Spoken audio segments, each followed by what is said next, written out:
Comme je dis, ma danse transpire mon histoire et voilà, c'est ça qui fait mon style.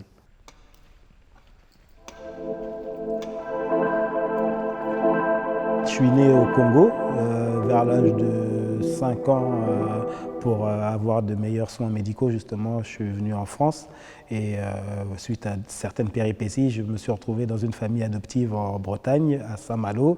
Et comment dire, c'est là que j'ai commencé à trouver plus ou moins ma vocation.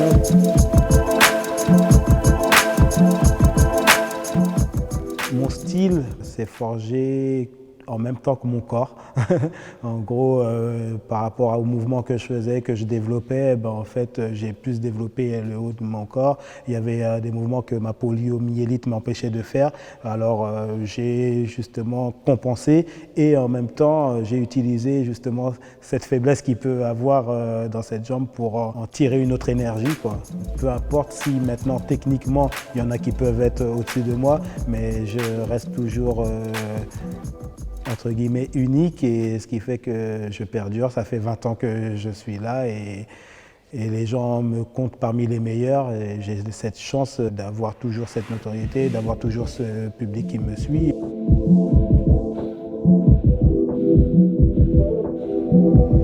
C'était en 2004. J'ai fait un événement qui s'appelle l'équivalent du championnat du monde de breakdance, mais en 1 contre 1. À cette compétition, même si je n'ai pas gagné, je n'ai eu que la 3e place, mais ma vidéo, elle avait été vue presque à 20 millions de fois. Donc j'étais la personne qui avait marqué le plus cet événement, malgré que je n'ai pas gagné. Et ça a été un premier tremplin pour une notoriété internationale. Et 3 ans plus tard, j'ai fait la 2e saison d'Incroyable Talent que j'ai gagné. Et ça m'a apporté à moi, et en même temps, je pense que ça a pu apporter un peu d'espoir ou de courage à certaines personnes qui se pensaient peut-être pas capables d'atteindre des objectifs qu'ils étaient capables d'atteindre en fait. Notre seul adversaire est nous-mêmes. Il y a pas mal de choses que si dès le début tu y crois, si toi-même tu as cette passion, si toi-même tu as cet amour pour telle ou telle chose, il n'y a pas grand-chose qui peut t'en empêcher en fait.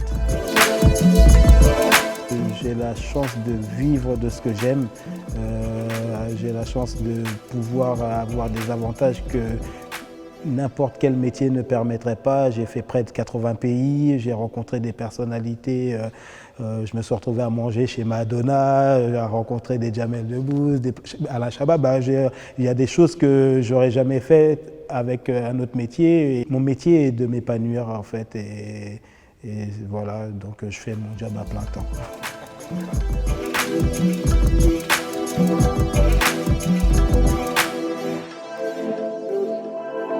Travailler dans la culture avec ou sans handicap, différent et alors, avec le soutien de la GFIP.